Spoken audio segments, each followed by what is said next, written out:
વિદ્યાર્થી મિત્રો, જય શ્રી કૃષ્ણ. ફરીથી બધામાં મજામાં હશો, બરાબર છે? એવી આશા સાથે આજે નામાના મૂળ તત્વ વિષયની અંદર આપણે પ્રકરણ નંબર 7 એની સમજૂતીમાં આપણે આગળ વધીએ છીએ. વિદ્યાર્થી મિત્રો, નામાના મૂળ તત્વ વિષય એકાઉન્ટ પ્રેક્ટિકલ સબ્જેક્ટ છે, પણ એની અંદર અમુક ચેપ્ટરો છે એ થિયરિકલ આપણને આપેલા હોય છે. તો આ 7મા પ્રકરણમાં ભાગીદારીનું પેઢીનું વિસર્જન, બરાબર છે, એની સમજૂતી આપણે મેળવીએ છીએ. ખરેખર આપણે આની પહેલાના લેક્ચરની અંદર આપણે વિસર્જનની રીતો કે પદ્ધતિઓ એનો અભ્યાસ આપણે કરી ગયેલા છીએ, જેમાં એક પ્રકાર હતો, સમજો, આની પહેલાના વિડીયોઝની અંદર આપણે આ સમજૂતી મેળવેલી છે. કયો? તો કે અદાલતના હસ્તક્ષેપ વિના વિસર્જન, જેને આપણે સામાન્ય વિસર્જન પણ કહી શકીએ. આની ચર્ચા આગળના વિડીયોઝમાં આપણે કરેલી છે. આજે બીજો પોઈન્ટ, અદાલત દ્વારા વિસર્જન, એની વિસ્તૃત સમજૂતી મેળવવાની છે. હવે તો કે આ અદાલત દ્વારા જે વિસર્જન છે, આ પ્રશ્ન 3 માર્ક માટે મોસ્ટ એમપી કહી શકીએ. અવારનવાર પરીક્ષા છે એની અંદર આ પ્રશ્ન પૂછાયેલો હોય જ છે. અદાલત કયા સંજોગોમાં પેઢીનું વિસર્જન કરવાનો આદેશ આપી શકે? તો જોઈએ આપણે અદાલત દ્વારા વિસર્જન. એમાં સૌથી પહેલા આવું એક વાક્ય, બરાબર છે, આપણે લખેલું છે, એને આપણે ક્વેશ્ચન વાઇઝ સમજશું કે કયા સંજોગોમાં અદાલત પેઢીના વિસર્જનનો હુકમ કરી શકે છે. આવો ક્વેશ્ચન બની શકે. જોઈએ એના જવાબ શું આવે છે. લીટી સ્વરૂપના પોઈન્ટ જ છે, આપણે લીટી સ્વરૂપના પોઈન્ટ જ લખવાના થશે. પહેલો મુદ્દો તો કે કોઈ ભાગીદાર અસ્થિર મગજનો થાય. પહેલી વસ્તુ સમજીએ કે ભાગીદારી પેઢી બંધ કરવા માટે અદાલત ક્યારે વિસર્જનનો હુકમ આપી શકે? તો આપણે આ પોઈન્ટને એવી રીતે સમજશું કે માની લ્યો કે કોઈ ભાગીદાર છે એ અસ્થિર મગજનો થાય, તો સ્વાભાવિક છે કે અસ્થિર મગજનો ભાગીદાર હોય એ પેઢીને ચલાવી શકે નહીં. અને આ એવા સંજોગોમાં પણ આપણે સમજીએ છીએ કે જ્યાં ઓછામાં ઓછા 2 ભાગીદાર હોય અને માનો કે એક ભાગીદાર છે એ અસ્થિર મગજનો બને તો એક ભાગીદાર કોઈ દિવસ પેઢીને ચલાવી શકે નહીં, બરાબર. અને આમ તો આપણે ગુજરાતીમાં સરસ મજાની કહેવત છે કે ભાઈ ગાંડાના ગામ ન હોય, બરાબર છે. ગાંડો હોય, ગાંડો એટલે થોડોક આપણી કાઠિયાવાડી ભાષામાં શબ્દ વાપરી છે, સારા શબ્દોમાં અસ્થિર મગજનો કહીએ, બરાબર. હવે અસ્થિર મગજનો વ્યક્તિ છે, માનો કે પોતાનું માનસિક સંતુલન ગુમાવી દીધું હોય અને એ બધાને પેઢીમાંથી ચેક લખીને આપવા જ માંડે, કાલ્યો લઈ જાઓ, 1 લાખ રૂપિયા, 2 લાખ રૂપિયા લઈ જાઓ, તો સ્વાભાવિક છે પેઢીને અહીંયા નુકસાન થાય, બરાબર. એ તો આજે ચેક આપે, કાલ પેઢીના દસ્તાવેજો આપી દે. એટલે આવા સંજોગોમાં આ એક સામાન્ય ઉદાહરણ છે, પ્રેક્ટિકલ સમજવા માટેની વાત છે. સ્થિર મગજનો વ્યક્તિ છે પેઢીને ચલાવી શકે નહીં. નેક્સ્ટ બીજો પોઈન્ટ જોઈએ શું કહે છે. કોઈ ભાગીદાર એ પેઢીમાં પોતાની ફરજો બજાવવા માટે અશક્તિમાન બને. મુદ્દાને સમજો. પોતાની ફરજો બજાવવા એટલે શું? કે પોતાનું કાર્ય કરવા માટે જે કોઈ પણ ભાગીદાર છે એ પેઢીની અંદર કોઈને કોઈ કાર્ય, એની જવાબદારી પોતે સ્વીકારેલી હશે, તો કે હા. હવે તો કે એ કાર્ય કરવા માટે એ ભાગીદાર છે એ સક્ષમ નથી, એ કાર્ય કરી શકે એમ હાલતમાં નથી, તો બધું જ કાર્ય બીજા ભાગીદારે કરવું પડશે. તો આવા સંજોગોમાં પણ અદાલત છે એ વિસર્જનનો હુકમ છે એ કરી શકે છે. આ પોઈન્ટ નંબર 2 હતો. નેક્સ્ટ પોઈન્ટ નંબર 3 જોઈએ. કોઈ ભાગીદાર એ પેઢી કે પેઢી ના ધંધાના હિત વિરુદ્ધનું વર્તન કરે. માની લ્યો કે કોઈ ભાગીદાર છે એ ભાગીદારો સાથે અણબનાવ બનેલો હોય, તો એ પેઢીના હિત વિરુદ્ધ, પેઢી વિરુદ્ધ કે પેઢીના ધંધાના હિત વિરુદ્ધ છે એવું વર્તન કરે તો આવા સંજોગોમાં ત્રાહિત પક્ષકારોને તો નુકસાન જ થવાનું છે. આ માટે જ અદાલત છે એ અહીંયા પેઢીના વિસર્જનનો હુકમ છે એ કરી શકે છે. હવે ધંધાના હિત વિરુદ્ધનું વર્તન. જો કોઈ ભાગીદાર છે, બરાબર, એ પેઢીના હિત વિરુદ્ધ એટલે કે પેઢીને નુકસાન થાય એવી બાબતોનું વર્તન કરે. મતલબ ભાગીદાર પેઢીમાં જોડાયેલો હોય અને પેઢી વિશેની ખરાબ વાતો સમાજમાં ફેલાવે, તો આવા સંજોગોમાં એ ભાગીદાર ધંધા માટે પણ નુકસાનકારક છે. સમજો મારી વાત શું કહું છું એમ.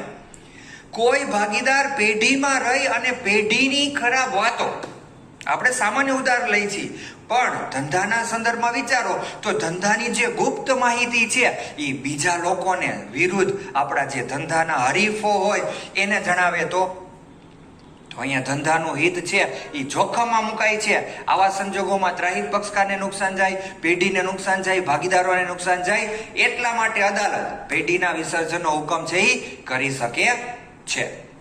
નેક્સ્ટ પોઈન્ટ નંબર 4 શું કહે છે આપણે જોઈએ.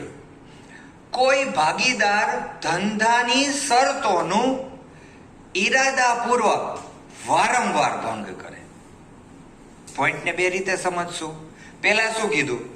એ કોઈ ભાગીદાર છે એ ધંધાની શરતોનું ઈરાદાપૂર્વક એટલે જાણી જોઈને. ઘણી વખત આપણાથી કોઈ ભૂલ થઈ હોય તો આપણે શું કરી દઈએ?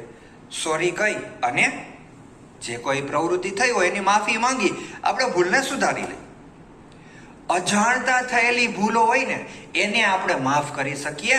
જાણી જોઈને કરેલી ભૂલો છે એને આપણે માફ કરી ન શકાય. અહીંયા શબ્દ જ વાપરેલો છે, ઈરાદાપૂર્વક. શરતો એટલે નિયમો. ધંધાના જે કોઈ નીતિ નિયમો છે, ધંધામાં નક્કી કરેલી શરતો છે, એનો ઈરાદાપૂર્વક એટલે જાણી જોઈને ભંગ કરે છે. અને બીજો શબ્દ છે વારંવાર ભંગ. કદાચ આપણે મનુષ્ય જાતિમાં જેટલા લોકો આવતા હોય ને એની ક્રાઇટેરિયાની વાત થાય છે. આ કેવું કહેવાતું હોય કે ભાઈ 3 ભૂલ માફ કરી શકાય. બરાબર, માણસ જાતિમાં આવતા હોય એ લોકોની હું વાત કરું છું. બરાબર, એ લોકોને લાગુ પડશે 3 વખત ભૂલ થાય ને તો આપણે માફ કરી શકીએ, પણ 3 થી વધારે ભૂલો થાય તો એ મનુષ્ય જાતિમાં જ ન આવતો હોય, આપણે એવું સમજી શકીએ. અહીંયા શબ્દ એ જ એટલે જ હું આ ઉદાહરણ આપું છું કે વારંવાર ભંગ કરતો હોય. હવે આપણે સમજી શકીએ આ વાત કે ભાગીદારી પેઢીની જે શરતો છે, જે નીતિ નિયમો છે, એને જાણે છે છતાં એનો ભંગ કરે છે. એકાદ વાર ભૂલ થઈ હોય તો બાકીના ભાગીદારો છે એ કદાચ માફ કરી દે, પણ વારંવાર એકની એક ભૂલ વારંવાર કરે તો સ્વાભાવિક છે બાકીના ભાગીદારો છે એ સમજદાર છે, એ સમજી જશે કે ભાઈ આ ચલાવી શકાય એવી વાત નથી. તો અહીંયા આવા સંજોગોમાં જ્યારે કોઈ ભાગીદાર છે એ ધંધાની શરતોનો ઈરાદાપૂર્વક વારંવાર ભંગ કરતો હોય અને જો પેઢીને નુકસાનકારક હોય તો અદાલત છે એ પેઢીના વિસર્જનનો હુકમ કરી શકે છે. આ સમજવા માટેની બધી વસ્તુઓ છે. આપણે લખાણ તો માત્ર આટલું જ લખવાનું થશે.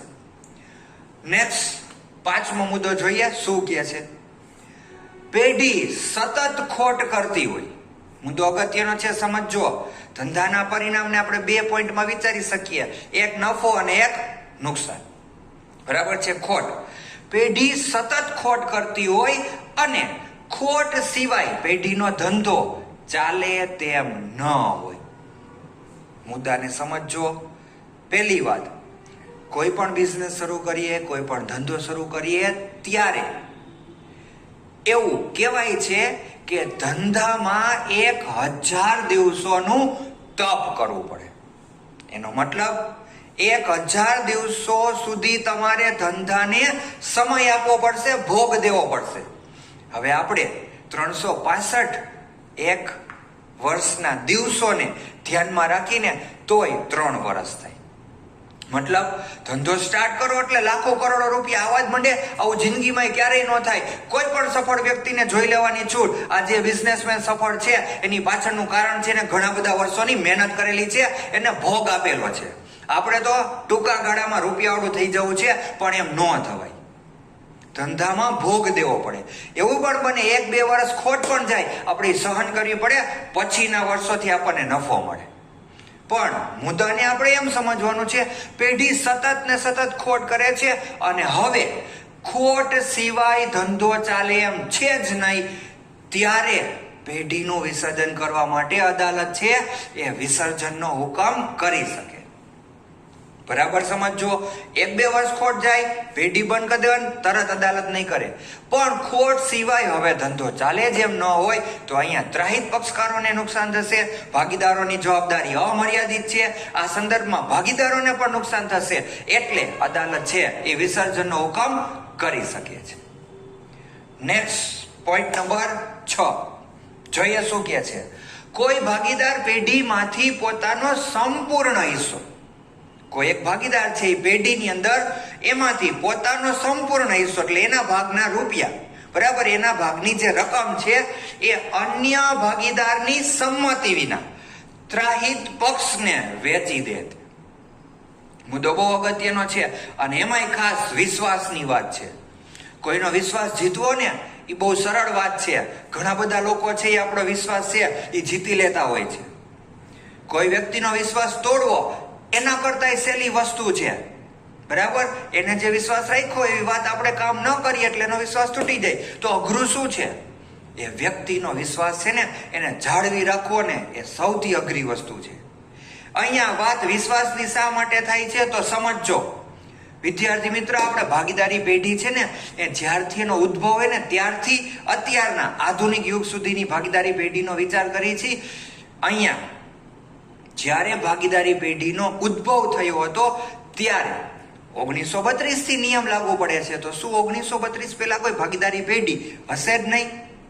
નહીં હશે, પણ પહેલાના સમયમાં છે ને વિશ્વાસ ઉપર ભાગીદારી ચાલતી, બરાબર. તો આવા સંજોગોમાં ભાગીદારી પેઢીમાં બધા ભાગીદારો એકબીજા ઉપર વિશ્વાસ રાખેલો હોય છે કે કોઈ ભાગીદાર બાકીના ભાગીદારોને પૂછ્યા વિના એક પણ પ્રવૃત્તિ કરશે નહીં. કોઈ ભાગીદાર એને પોતાના ભાગની રકમ છે એ અન્ય કોઈ ત્રાહિત પક્ષ એટલે ત્રીજો જ વ્યક્તિ જે ભાગીદારો છે એ નથી એવા જ કોઈ વ્યક્તિને પોતાનો હિસ્સો આપવો હોય તો આપી શકે છે. ના નથી, પણ એક શરત છે જે અહીંયા પોઈન્ટમાં નિર્દેશ થાય છે. શું તો કે ફરીથી વાંચી છે પહેલા તો, કોઈ એક ભાગીદાર પેઢીમાંથી પોતાનો સંપૂર્ણ હિસ્સો અન્ય ભાગીદારની સંમતિ વિના, મતલબ જો કોઈ એક ભાગીદારે પોતાનો સંપૂર્ણ હિસ્સો ત્રાહિત પક્ષકારને આપવો છે તો એ આપી શકે છે, પણ દરેક ભાગીદારોની સંમતિ ત્યાં હોવી જરૂરી છે. આવા સંજોગોમાં જો સંમતિ વિના કોઈ એક ભાગીદાર, મતલબ માનો કે આપણે બધા ભાગીદારી પેઢીના ભાગીદાર હોય, હું મારા ભાગના રૂપિયા તમને પૂછ્યા વિના બીજા કોઈ વ્યક્તિને આપી દઉં તો અહીંયા આપણી શરતોનો, આપણા વિશ્વાસનો ભંગ થાય છે, બરાબર. આવા સંજોગોમાં પણ અદાલત છે, બરાબર, એ પેઢીના વિસર્જનનો હુકમ કરી શકે છે. નેક્સ્ટ પોઈન્ટ નંબર 7 શું કહે છે તો કે અદાલતને વાજબી લાગે તેવા કોઈ પણ સંજોગોમાં પેઢીનું વિસર્જન કરવાનો હુકમ છે અદાલત કરી શકે છે. મતલબ આ 1 થી 6 સંજોગો જે હતા એ તો છે જ, પ્લસ અદાલતને જ્યારે વ્યાજબી લાગશે એવા કોઈ પણ સંજોગોમાં, હવે સ્વાભાવિક છે અદાલત છે એટલે એના નીતિ નિયમોનું પાલન આપણે કરવું પડે, બરાબર. એટલે સરકારના જે ધારા ધોરણ છે, જે નીતિ નિયમો છે, જે આદેશો છે, જે હુકમો છે એનું આપણે પાલન કરવું પડે. માનો કે એના ક્રાઇટેરિયામાં આવતા નથી આપણે, મતલબ કે ઉદાહરણ આપણે એમ સમજીએ કે ગેરકાયદેસર પ્રવૃત્તિ છે એ સંદર્ભમાં હોય તો આવા સંજોગોમાં અદાલત છે એ ગમે ત્યારે પેઢીના વિસર્જન છે એનો વિસર્જન કરવાનો હુકમ આપી શકે છે. આ અદાલત દ્વારા જે વિસર્જન થાય છે એના સંજોગો આપેલા છે. વિદ્યાર્થી મિત્ર, વિડીયો છે 1-2 વાર ફરીથી જોઈ લેજો, બરાબર. ત્યાં ન સમજાય તો ગમે ત્યારે તમે કોલ કરી પૂછી શકો છો. આ પ્રશ્ન મોસ્ટ એમપી છે. આપણે આ લીટી સ્વરૂપના પોઈન્ટ એને બરાબર યાદ રાખવાના છે. 3 માર્ક માટે મોસ્ટ એમપી પ્રશ્ન કહી શકાય. આજનું કામ આપણે અહીં સુધી જ રાખીએ. નેક્સ્ટ વિડીયોમાં મળશું ત્યારે નવી થિયરી સાથે મળશું. ત્યાં સુધી રજા લઉં છું. બધાને મારા જય શ્રી કૃષ્ણ.